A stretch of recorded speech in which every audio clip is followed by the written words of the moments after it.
teks kalau diterjemahkan ke bahasa lain akan terjadi deviasi. Seperti setelah air bila kita tuang ke dalam gelas yang lain, maka dia akan susu. Ada yang menguap, ada yang tinggal pada gelas sebelumnya. Begitu juga terjemahan. Makanya Quran itu selalu disertai dengan aslinya. Dan saat ini sudah semakin banyak kalangan intelektual yang beralih ke Islam. Peristiwa 11 September sebenarnya sangat buruk bagi orang Islam karena menjelekkan nama Islam dan ada alasan dia khusus untuk menyerang Turki. Kemudian juga saat itu kita dicap sebagai teroris. Tetapi ada yang unik.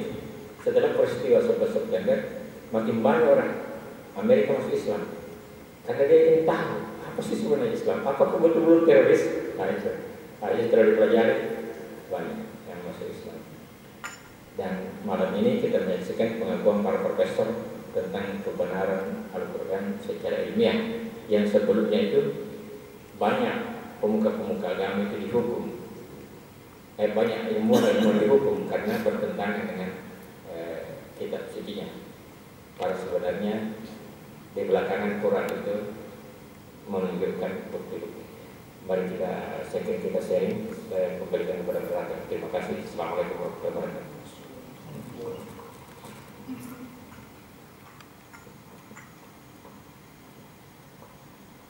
Bapak-bapak dan ibu untuk jemaah yang saya hormati, saatnya kita sharing mengenai topik sesuai tayangan tadi, yaitu kesaksian atau pengakuan dari para profesor mengenai kebenaran Al-Quran.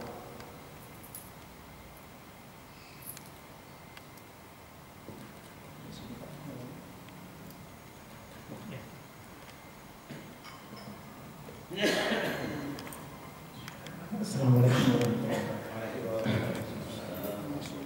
Kalau kita berbicara Al-Quran, paling tidak 4 hal yang unik di dalam Al-Quran.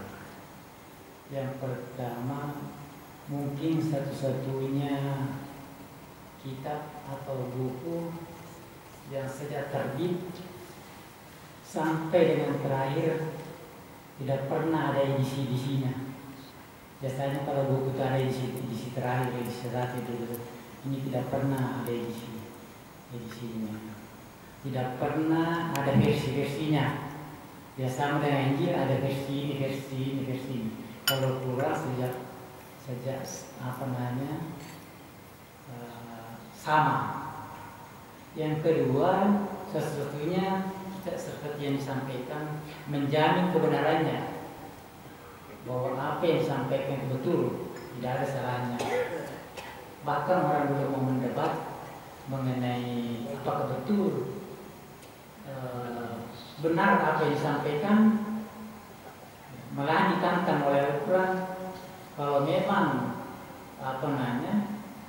mau menguji kebenarannya, buatlah satu ayat yang panggillah kamu punya untuk membantumu kalau kamu bisa. Nah ini sejak terbitnya Quran, tantangan ini disampaikan dan sampai sekarang belum ada yang bisa membuat tandingan. Di sini pada Al-Quran dikatakan bahwa waktu bisuratu min ayat ini misli. Nah jadi tapi sampai sekarang belum ada yang bisa membuat begitu hebatnya. Itulah Al-Quran. Kemudian Al-Quran itu satu-satunya buku bisa dihafal mati, mulai dari titik-titiknya sampai apanya. Nah, yang lainnya kadang-kadang tidak bisa dihafal. Kemudian Al-Quran itu petunjuk seluruhnya. Kemudian cuma ada yang baru-baru ini ditemukan di Inggris, mungkin barangkali satu cara yang mau disampaikan oleh musuh-musuh Islam dan muslimin itu karena tidak bisa diganggu gugat Al-Quran ya, dengan berbagai cara tidak bisa, hanya dia menemukan suatu Al-Quran itu berapa dari perpustakaannya yang ternyata ratusan tahun sebelum Al-Quran kita Nabi sudah ada itu buku.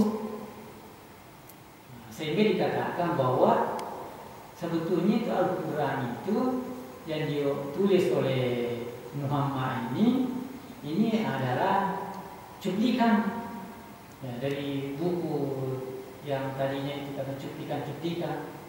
Ya, nah itulah rangka ini sengaja dihembuskan, dan saya kira ini saya lihat sudah banyak di internet dibicarakan itu untuk bagaimana melemahkan Al-Quran ini. Tetapi kita yakin Islam bahwa ya, Tuhan yang memeliharanya. Saya kira ini saja yang saya sampaikan. Ini saya tambahkan Pak, Bismillahirrahmanirrahim. Di situ ditulis Al-Quran dan saintifik, ya. Jadi ada pertemuan keluarga, kita undang. Ada seorang Indonesia keturunan Tionghoa, nama Islamnya Pak Sulaiman, pamit Cinanya Gocong kalau gitu. Dia mengatakan, saya pelajari itu kitab Injil, Zabur, apa semua dengan pelan-pelan, dan ketemu juga orang yang paham Injil, Zabur, apa yang segala. Pada tiba gilirannya Al-Quran, itu dia masuk akalnya. Dia ini dosen di Unhas, Pak, jurusan biologi. Kemudian dia juga ketua Persatuan Islam Tionghoa Sulawesi Selatan. Jadi dia masih Islam karena dia baca itu Al-Quran, terjemahannya rupanya menarik, lebih logis daripada yang lain. Kemudian dia katakan 32 tahun saya kembali Islam. Jadi saya bilang, masuk Islam. Dia bilang kita dilahirkan itu diberi nafas oleh Tuhan, memang sudah ada perjanjian bahwa kita Islam. Jadi pertanyaan saya itu, orang lahir itu baby, apa penyampaian Tuhan kepadanya? Saat dia bilang 32 tahun saya kembali Islam, berarti memang kita lahir itu memang sudah dinyatakan oleh Tuhan Islam. Ya, saya kira begitu, Pak. Terima kasih.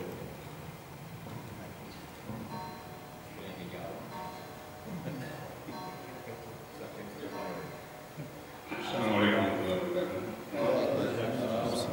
Jadi saya jawab dulu bahwa pada dasarnya memang di dalam rahim itu ada percakapan yang disampaikan oleh Al-Quran di alas biolog itu artinya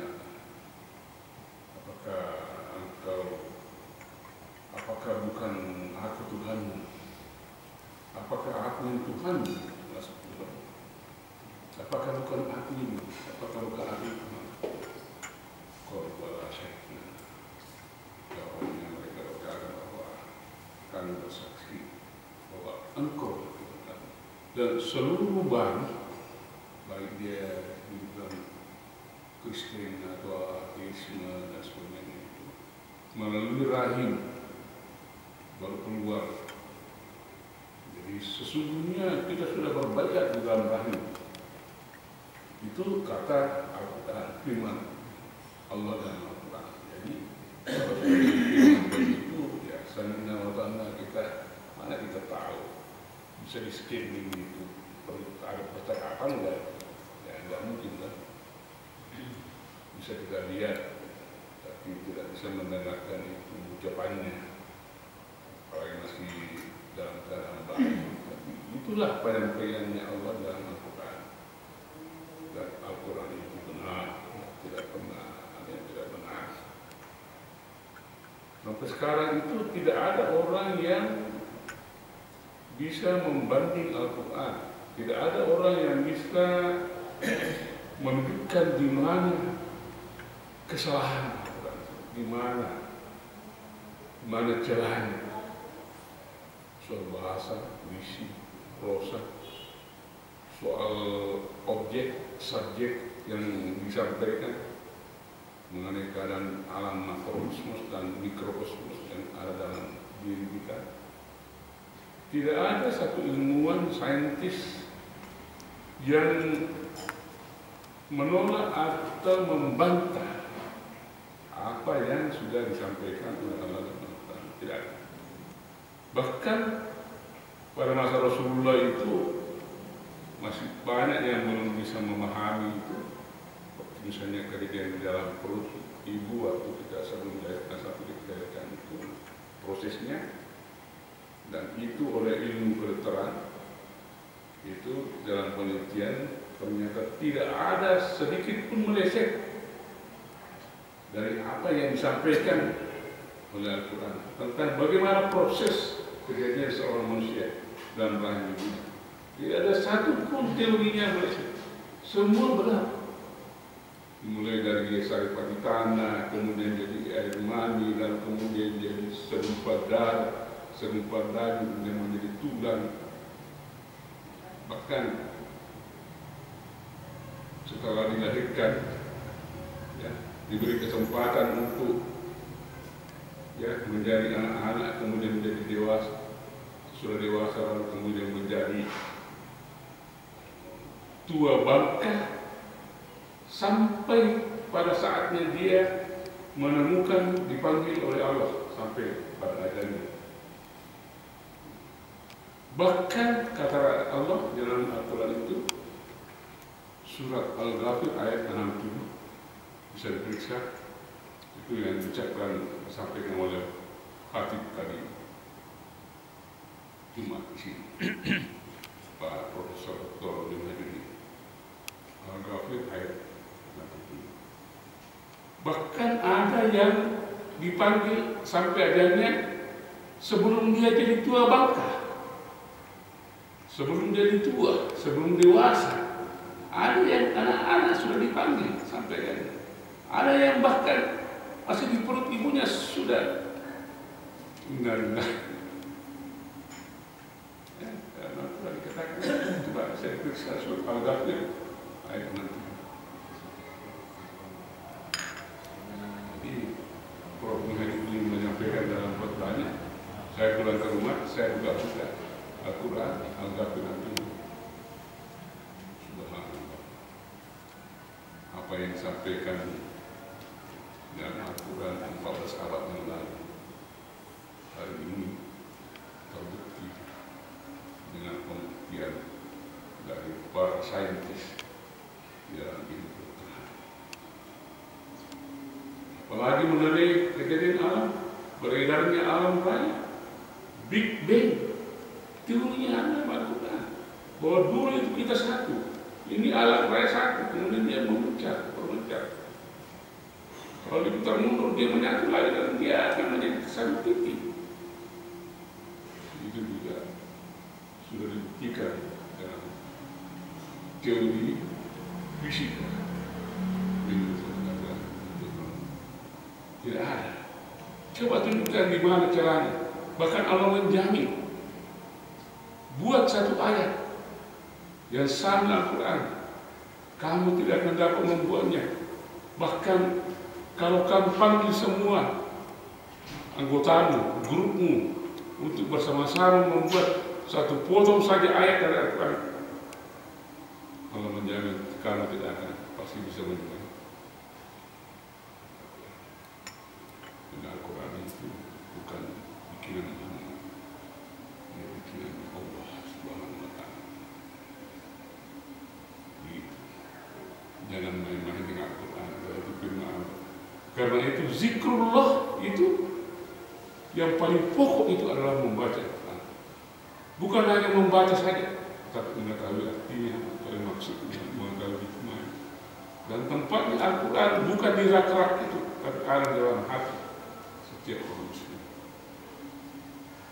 Kalau hanya sekedar membaca tapi tidak ada Al-Quran dalam hatinya, bukan tempatnya. Tapi masukkan apa yang kau baca dalam otakmu, kemudian turunkan dalam hatimu. Camkan kemudian realisasikan, baru bisa berhubungan dengan Allah.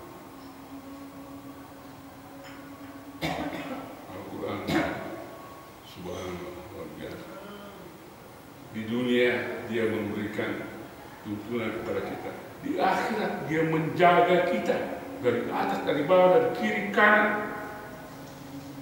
Dia menjaga kita kubur. Bagi orang yang membaca dan mengamalkan. Salah satu yang dirindukan oleh surga adalah orang yang senantiasa berzikir membaca. Nah itu biasakanlah kalau ada waktu senggang, baik dalam sholat maupun doa salat di masjid atau di luar masjid, di mobil, baca-baca lah Quran. Jangan bisa diapa. Alhamdulillah bersyukur bagi Allah, Allah, sabar. Karena kalau Tuhan itulah bukan. Alhamdulillah, kita